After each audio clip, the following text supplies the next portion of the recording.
5 expensive options that cost more than your car. It's often said that it's the little things in life that matter the most. That's all fine and good when the little stuff is free, but in terms of optional extras, it doesn't take long until those nice little options to finish off your new car end up costing you a small fortune.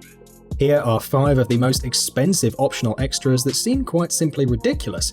Just for fun, I will compare the price to a brand new base-spec Nissan Versa, America's cheapest car, priced at $11,990. Number 1. Rolls-Royce Wraith Starlight headlining. The Starlight headlining is going to be one of the most famous options on the Rolls-Royce list to date.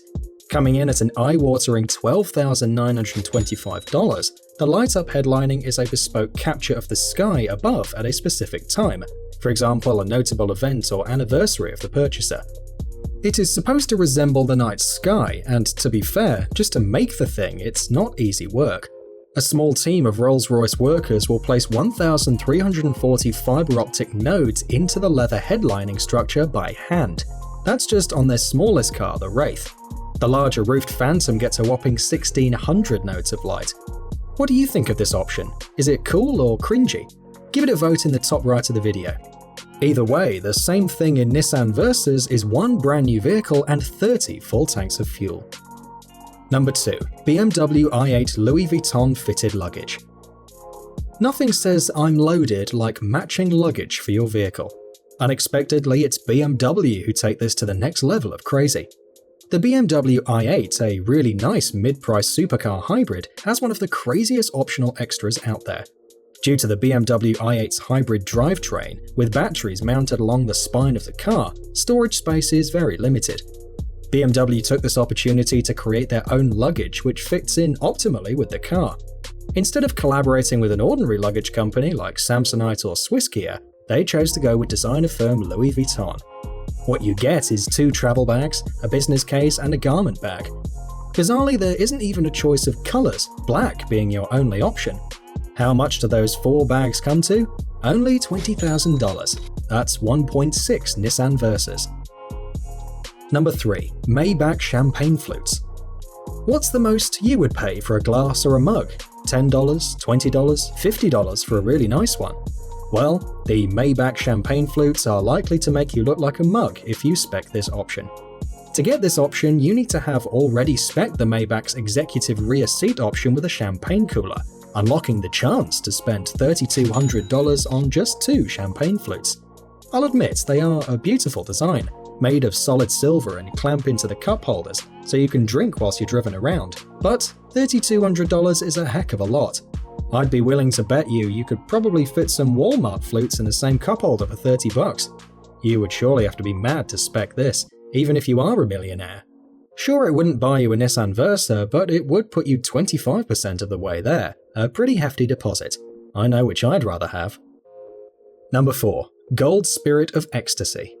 Don't you hate it when news articles come out claiming that a new $10 million car is released, only to find $9 million of that is just a diamond in the dashboard or a gold-coated paint job? Well, it gets to the point where you're so rich, everything just becomes made out of a more expensive precious metal or rock. Rolls-Royce options are no exception to this rule. They offer the Spirit of Ecstasy, the famous mascot on the front, to be made out of solid silver at a cost to you of just $6,525. They also offer an LED illuminated version made from polycarbonate for $7,850, and if you're not quite wealthy enough, one lit from below for $4,025. The Spirit of Ecstasy is an iconic symbol of an incredible car company, but for that amount of money you could get half a brand new Versa. Not the coolest car in the world, granted, but it's actually a car, not just a piece of metal.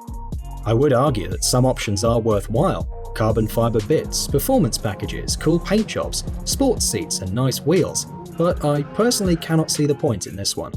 What do you reckon? Number 5. Bugatti Veyron.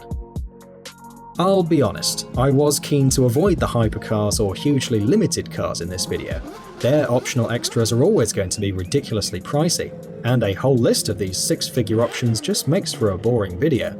Having said that, it would be really hard to leave this astonishing optional extra off the list, so I just had to include it. Here's the story. You've finally saved up enough to buy your very own Bugatti Veyron Supersport. You're ready to drop a cool $2.2 million on your new ride, but you're going to go light on the options. Bills gotta be paid, right? You get to the paint list. Why not save a little money and skip the paint altogether? It's carbon fiber, which is cool anyway, right?